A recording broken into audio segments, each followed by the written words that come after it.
6월 14일 월요일 사랑을 파는 곳 미국 몬태나주에 있는 편의점 세븐일레븐 한 매장에 본사의 매니저가 점검차 늦은 저녁에 들렀습니다. 추운 겨울에 늦은 시간이라 이곳에 오기 전에 들렀던 매장들에는 사람이 거의 없다시피 했었습니다. 그러나 이상하게 이 매장은 사람들이 많았습니다. 매니저는 이 늦은 시간에 사람들이 붐비는 것은 직원인 로베르토 때문인 것을 몇 분 뒤에 알게 됐습니다. 로베르토는 들어오는 손님에게 밝게 인사를 했고 조금이라도 도움이 필요해 보이면 주저없이 달려갔습니다. 특히 거의 문을 닫기 직전에 찾아온 한 노인은 고작 포장된 바나나 하나를 사려고 들어왔습니다. 로베르토는 마감 시간이 다 됐음에도 노인과 한참 이야기를 나누고 배웅까지 해주었습니다. 이 모습을 보고 깨달음을 얻은 매니저는 몇 달 뒤 승진을 해 미국 전 지점의 매니저들을 교육을 시키는 책임자가 됐는데 때마다 이 이야기를 하며 한마디를 덧붙였습니다. 우리는 단순히 물건만을 팔아서는 안 됩니다. 물건을 통해 사랑을 주는 것이 더 중요합니다. 마음만 충분하다면 어디서 무슨 일을 하던 사랑을 전할 수 있습니다. 하나님이 지금 나에게 맡기신 일에 충성함으로 복음과 사랑을 전하십시오. 오늘의 말씀.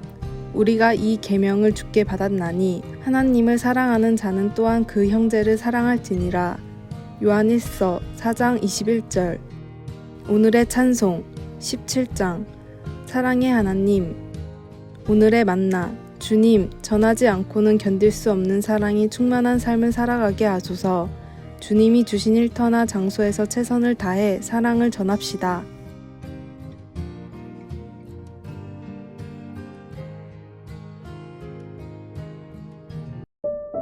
(6월 15일) 화요일 은혜의 리듬. 결혼한 지 66년 된 90대 초반의 한 노부부가 있었습니다. 그들은 자녀와 손주들 그리고 뒤에 올 후손들을 위해 가족의 역사를 기록했습니다. 엄마와 아빠로부터의 편지라고 제목이 붙은 마지막 상에는 그들이 배운 삶의 중요한 교훈들이 들어 있습니다. 그 중에 이런 말이 있습니다.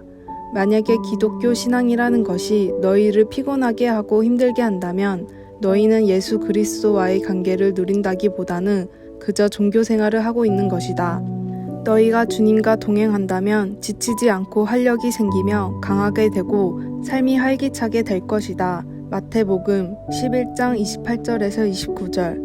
하나님을 섬길 때 전적으로 나 혼자의 힘으로 하는 것으로 생각한다면 나는 주님과 동행하는 것이 아니라 주님을 위해 일하기 시작한 것입니다. 거기에는 아주 중요한 차이가 있습니다.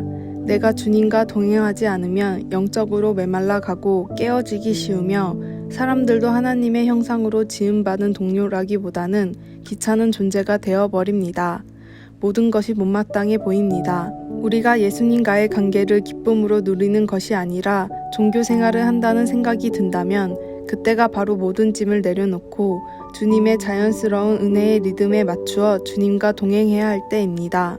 예수님은 우리와 동행하기를 원하십니다. 말씀. 나는 마음이 온유하고 겸손하니 나의 멍에를 메고 내게 배우라. 그리하면 너의 마음이 쉼을 얻으리니. 마태복음 11장 29절. 찬송 440장. 어디든지 예수 나를 이끌면. 기도. 예수님, 오늘 내 열심으로만 하던 것을 주님의 은혜의 길과 바꾸려고 주님께로 나아옵니다. 아멘.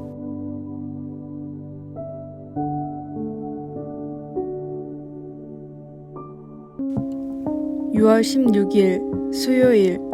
전쟁 중의 기도. 미국 남북 전쟁 중에 전사한 한 무명 병사의 수첩에서 다음과 같은 기도문이 발견되었습니다. 무엇이든 성취할 수 있는 힘을 달라고 하나님께 구했으나 약한 몸으로 태어나 겸손히 복종하는 것을 배웠노라. 행복하기 위해 많은 돈을 강구했으나 도리어 가난한 자가 됨으로 지혜를 얻었노라. 권력을 얻어 만인의 존경을 얻기 원했으나 소외된 자가 되어 하나님만 의지하게 되었노라. 내가 간구한 것은 하나도 받지 못하였으나 은연중 바란 것을 모두 얻었으니 주님은 나의 구하지 않은 것까지 응답해 주셨도다. 최초의 발견자에게 큰 은혜를 줬던 이 기도문은 점점 퍼져서 무명용사의 기도로 지금도 많은 은혜를 주고 있습니다. 최악의 상황에서도 변함없는 사랑을 고백하는 신앙인이 되십시오. 오늘의 말씀. 하나님의 사랑 안에서 자신을 지키며 영생에 이르도록 우리 주 예수 그리스도의 긍휼을 기다리라. 유다서 1장 21절. 오늘의 찬송 604장. 완전한 사랑. 오늘의 만나. 주님, 가장 힘들 때 가장 주님을 높여드리는 성도가 되게 하소서. 지금까지의 신앙의 여정을 담은 기도문을 작성합시다.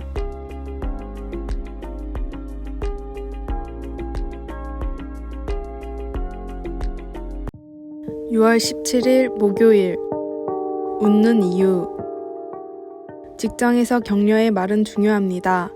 직장 동료들 사이에 나누는 대화를 들어보면 고객 만족과 회사의 이익, 그리고 동료 사원에 대한 존중이 어느 정도인지 대략 알 수 있습니다. 가장 성과가 높은 부서의 구성원들은 거절, 반대, 냉소적 말보다 긍정해주는 말을 6배나 더 많이 한다는 연구 결과가 있습니다. 가장 비생산적인 팀은 도움이 되는 말보다는 부정적인 말을 거의 3배 정도 더 많이 하는 것으로 나타났습니다. 바울은 관계를 맺거나 결과를 만들어내는 데 있어서 말이 얼마나 중요한지를 경험을 통해 배웠습니다. 다메섹으로 가는 길에서 그리스도를 만나기 전까지 그의 말과 행동은 예수님을 따르는 자들을 공포에 떨게 했습니다. 그러나 데살로니가 교인들에게 편지를 쓸 즈음에는 그의 마음 안에 하나님이 역사하심으로 위대한 격려자가 되었습니다. 이제 그는 편지를 읽는 이들에게 자신의 본을 따라 서로를 격려해 주라고 권면했습니다. 그는 아첨으로 들리지 않으면서도 서로를 세워주며 그리스도의 영을 비추는 방법을 보여주었습니다. 그 과정에서 바울은 그런 격려가 어디에서 비롯됐는지를 상기시켜 주었습니다. 그는 우리를 위해 죽기까지 사랑하신 하나님께 의탁함으로써 서로를 위로하고 용서하고 격려하고 사랑으로 건면할 수 있게 된다는 것을 알게 되었습니다. 데살로니가 전서 5장 10절에서 11절. 바울은 서로 격려하는 것이 하나님의 인내하심과 선하심을 맛볼 수 있도록 돕는 방법이라는 것을 우리에게 보여줍니다. 말씀. 그러므로 피차 건면하고 서로 덕을 세우기를 너희가 하는 것 같이 하라. 데살로니가 전서 5장 11절.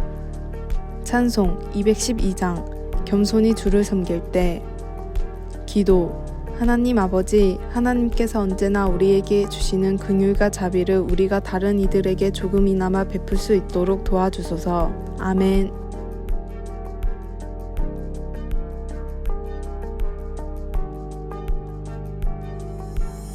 (6월 18일) 금요일. 낙심의 원인과 극복. 목적이 이끄는 삶의 릭 워렉 목사님은 낙심의 특징을 3가지로 정의했습니다. 낙심은 보편적인 것이라 누구도 피할 수 없다. 한 번 낙심한 사람은 또 낙심한다. 낙심은 전염성이 강하다. 그리고 이 낙심의 원인을 다음의 4가지로 지목했습니다. 첫 번째, 피로. 두 번째, 좌절. 세 번째, 실패. 네 번째, 두려움. 그리고 마지막으로 느헤미야 4장을 기반으로 낙심을 이기는 4가지 방법을 제시했습니다. 첫 번째, 아무리 바빠도 충분한 휴식을 취하십시오. 두 번째, 옳은 일을 옳은 방법으로 하고 있는지 확인해 보십시오. 세 번째, 하나님의 도우심을 기억하고 도우심을 구하십시오. 네 번째, 낙심에 지지 말고 맞서기를 선택하십시오.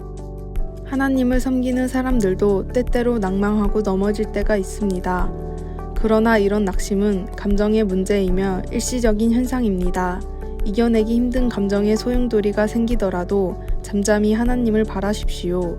곧 사라질 감정에 빠져 선한 일을 지체하지 말고 영원한 하나님의 말씀을 기억하고 항상 천군 천사를 보내사 돕고 계시는 주님의 손길에 힘을 얻으십시오.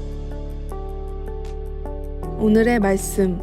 그러므로 우리가 낙심하지 아니하노니 우리의 겉사람은 낡아지나 우리의 속사람은 날로 새로워지도다. 고린도후서 4장 16절. 오늘의 찬송 382장. 너 근심 걱정 말아라. 오늘의 만나. 주님, 날마다 주시는 은혜로 매일 영육이 충전되게 하소서. 낙심에 쓰러지지 말고 하나님의 도우심을 인해 승리합시다.